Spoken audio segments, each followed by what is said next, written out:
Magdi Kalani report. Now we say welcome to our guest, Elizabeth Jones. And are you still standing for the leadership of the UKIP party? I'm not standing for the leadership of the UKIP party, but I still remain on the National Executive Committee, the management board of the United Kingdom Independence Party board.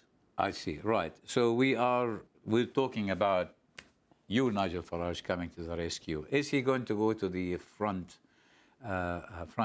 politics again? Well, he already is. I mean, he is the leader of the EFDD group in the European Parliament. That's the Europe for Freedom and Direct Democracy. He's front row there. He's always going into battle with the major MEPs there. So we will need him because of this sort of attempt to reverse Brexit. I think so. I think it would be, he does need to have a major media presence. It would be helpful if he could be giving his side of the story, giving the Brexit version regularly on the major TV channels, like BBC, Channel 4. Right. You know, because obviously you're a lawyer, they've been using the legal battles to reverse Brexit. There's another big story now, illegal story I want to actually speak about. So if we can show, I think we'll show the viewers this one.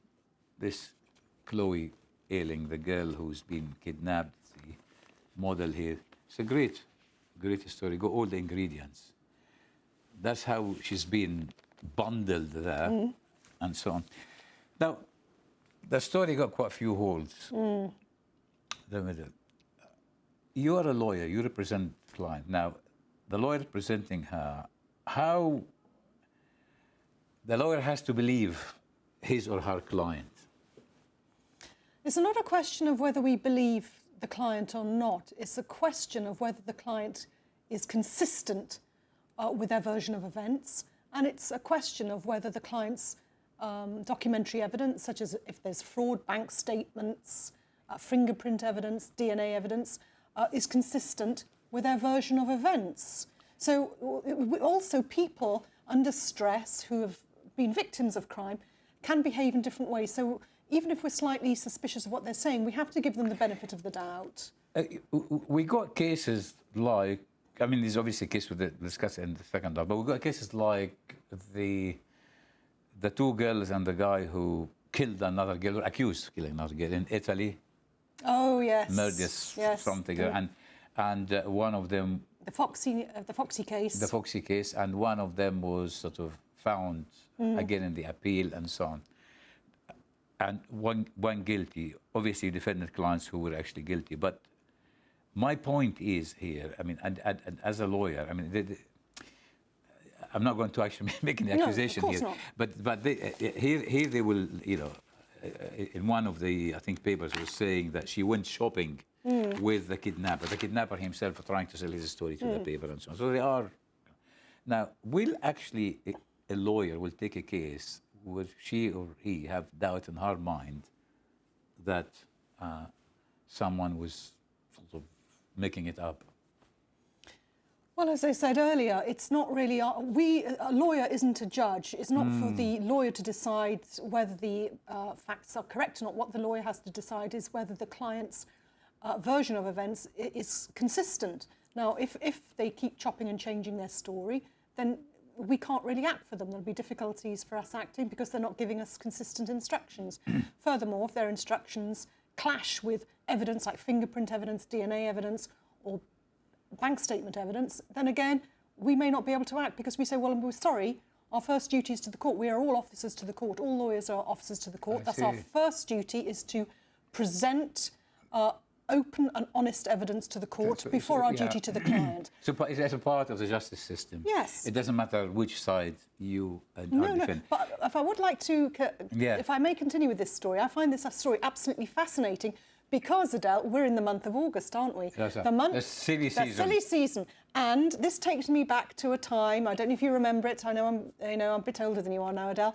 So this takes me back to the time, 1977, Joyce McKinney, another kidnap case. Do you remember? Yes. The former beauty queen, Miss Wyoming, kidnapped Kirk Anderson, a Mormon, under very unusual circumstances. Apparently, she had him strapped to a bed, manacled in mink-lined handcuffs, And she was arrested and charged, and I think it was they let her off with a very, very minimal sentence because she'd skipped the country. But it seems to me August is a bit of a crazy time for these things.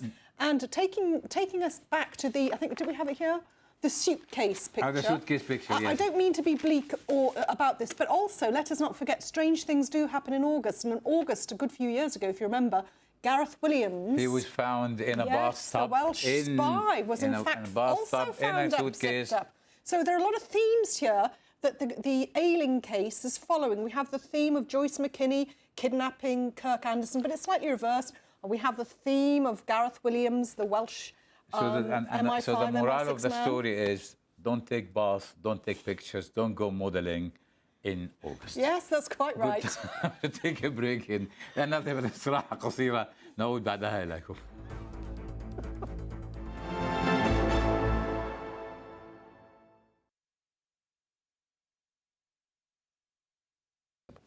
والآن نعود إلى ضيفتنا Elizabeth Jones. We're talking about the Newcastle case because we talked about this kidnapping and as the VT told our viewers, they were trying to sell her actually on the black thing. So it's all... That case in Newcastle is not the first. And it won't be the last. Okay. As you are actually involved in this area, and you are also a family lawyer, because these actually girls are underage. Yes. Is the actual whole institution scared of being accused of Islamophobia, scared of being, political correctness? Oh, 100%. I couldn't agree more. Absolutely, 100%. I'm sure you're aware of the crisis we had in Rochdale. It's exactly the same. It's Telford, identical. Oxford. It's happened all around the country. We have the same response from the police. Rather, it strikes me that they seem to be rather timid in their approach. I understand why, because they're terrified of being accused of Islamophobia and racism, as you rightly say. And it could well be that perhaps their own jobs and careers would be on the line if they did pursue a line of inquiry which was considered to be racist or Islamophobic. The only policeman who actually is about to retire now, from I think it was from East Yorkshire, on Thursday morning on BBC Radio 4, he said, let's call it what it is. It's actually also the crime is not just pedophilia and exploiting young people. It is racism because these people actually regard the non-Muslim, non-white girls as sort of... I think trash was the word. I think the word was trash. Yes, that's the word you The word was trash. White trash. White trash, yes, I think you're entirely right. And I think that policeman is very brave to say that. And it's telling of our society and how censorious and puritanical our society's become, that he has to wait till retirement before he can actually tell the truth. Okay, what's the actual gossip, the saying in the legal profession on that issue? I mean, what we don't hear, what we were not going to write in the paper. As lawyers, I'm talking among yourselves, how can we deal with this problem? They are children. These girls are children, under 16. So, we don't want it to happen again, but probably will happen again. Oh, it will happen. It's happening as we speak. As sort of officer of the courts, how are you going to... I think the most effective way of dealing with this would be to have very strict confiscation orders. Now, having followed these cases... Can you explain to the viewer what the confiscation order is? If you've obtained a monetary advantage through deception, misrepresentation, fraud, the Crown can claw back all the money that you recovered through your criminal activities. And one way around this, I think, would be, because I'm sure that many of these men probably have businesses, they'll have their taxi cabs. Most of them are taxi cabs. Exactly. And also, it wouldn't surprise me if they have extensive buy-to-let properties tucked away. These should immediately be owned by the state or handed over to the courts for compensation. But that would need a new act of parliament.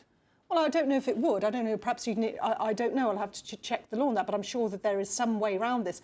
And these girls need to get together, and they need to bring a class action against these men. Get their money off them. If these men knew that their assets would be stripped, if their money and their capital would be taken away from them, get rid of the kebab shops, the takeaways, know that they're going to be closed down, and all those assets and that income stream is going to go to these girls, I think you'd find a very different approach from these men to these girls. There's another story now we need to talk about, because also some legality. كمان لندن بتتكلم عن ظاهرة جديدة غريبة. شوفوا كده اللقطة دي. Better cue it because I've got a problem with the auto-cue. No, I think I'll have to read again. Okay. Yes. That's the partner, because another legal issue here as well. كمان لندن بتتكلم عن ظاهرة جديدة غريبة. شوفوا كده اللقطة دي اللي حصلت على كوبري اسمه باتني بريدج في غرب لندن. شوفوا الولية ماشية في حالها، لا بيها ولا عليها، مسكين رايحة شغلها الصبح. شوفوا بقى البغل اللي بيجري ده زي الرهوان، ضربها كتف غير قانوني، راح موقعها في سكة الأتوبيس. لولا القصة السواق يقظ كانت بقت كارثة. وبعدين اتضح ان الجماعة اللي بيجروا دول في الشوارع عشان الرشاقة والصحة اثبتوا ان الجسم السليم ما فيهوش عقل سليم، وبقوا زي البلطجية اللي مش عايزين خلق الله يمشي على الرصيف اللي احتلوه عشان الجري. دول على فكرة اتعلموا الغلاسة والغتاتة والرخامة والتلامة والتلاحة والتناحة والبلطجة وقلة الذوق بالجماعة بتوع البسكليتات اللي لا يحترم إشارات المرور ولا حتى المشاة، ويدهسوا الناس وبعدين يشتكوا من الأوتومبيلات، رغم ان الأوتومبيلات بتدفع رخص الطريق ورخص الركن وضرايب وكله، مع ان بتوع البسكليتات عايشين بالبلوشي ومش عاجبهم. We were just talking about also a legal story different. You saw the jogger. Yeah, over Putney Bridge. And he was headed to Fulham and she was headed to Putney. So they think he's a Fulham man. A Fulham man. Near you. You're a Fulham lawyer. That's near your office. There, right. Catch him and get the prize. But did they learn that from cyclists? I mean, No. Well, cyclists are also becoming a law to themselves. Well, cyclists have always been a law to themselves. This is nothing new. Yeah. But yes, well, of course there is I mean, most cyclists are reasonably disciplined, but we've all come across cyclists on the pavement, speeding on the pavement, going through red lights, entirely silent. They'll be cycling 20 miles an hour, completely silent, and expect you to leap out the way when you're unaware of their presence. Yeah, I think there does need to be some. That's what I was going to ask you. What's the law here? I mean, this chap running there hits this lady, a cyclist running into someone. Where does the law stand? Well, with that man, the jogger, it was quite obvious he had intent to do that. He actually took a stride, and if I remember, she actually pushed her. He pushed her out. Yes, he moved toward her, pushed her. Well, I mean, it's be attempted murder. Attempted murder. But it'll be whittled down if they ever find him, which I'm sure they won't. It'll be whittled down to something, maybe ABH, something pretty irrelevant. And also, it's interesting, it shows the limitation of CCTV. Yeah, that's why they said, who are the police? And say, we have CCTV. I know. What does it do there? What actually, some of our viewers would say, okay, what's the law on a cyclist sort of coming on the pavement? And that's illegal. It is illegal, but it's never enforced. Nothing ever happens. I'm unaware that they've ever taken any action. I've never seen them take any action. However, I have to say, near Vauxhall, which is South London, the police do have big crackdowns on red light shooting. Yes, so we do quite often see two policemen either side of the traffic lights monitoring cyclists going through. So they do take it quite seriously. So shall we say that all these cameras and take away the policemen would prove again that the law is an ass? Well, I wouldn't say it's an ass. With a camera?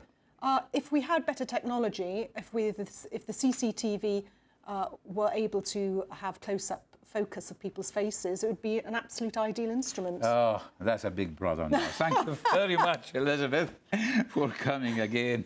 Sorry for the delay. لا كل عندنا الأسبوع. لا تنسوا تتابعونا على فيسبوك من لندن وعلى تويتر أديل دارويش. هذا كل ما عندنا نشوفكم الأسبوع الجاي.